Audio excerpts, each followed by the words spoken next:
కానీ ఉపాధి హామీ అన్నది కంటిన్యూ అవుతుంది.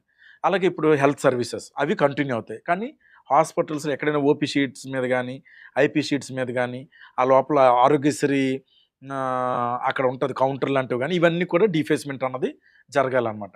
కానీ హెల్త్ అన్నది ఎక్కడ డిస్టర్బ్ కాకూడదు. అవి జరుగుతుంటాయి.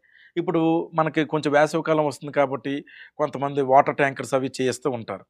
ఇప్పుడు ఈ వాటర్ ట్యాంకర్స్ మీద కూడా కొంతమంది దాతలు గాని, లేపోతే ఎవరైనా సరే ఈ ఫ్లెక్సీలు, బ్యానర్‌లతోటి చేసే అవకాశాలు ఉన్నాయి. అవి కూడా చేయకూడదు.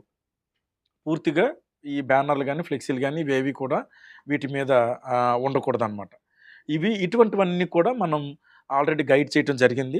తర్వాత సచివాలయం సర్వీసెస్ సంబంధించి కూడా మనం గవర్నమెంట్‌కి చెప్పగానే సచివాలయ సర్వీసెస్‌లో ఇచ్చే సర్టిఫికేట్స్ ఏవైతే ఉంటాయో క్యాస్ట్ గాని, ఇన్‌కమ్ గాని, ఏ సర్వీసెస్ అయినా సరే అది ప్రభుత్వ లోగోతోటి గతంలో వచ్చేవి.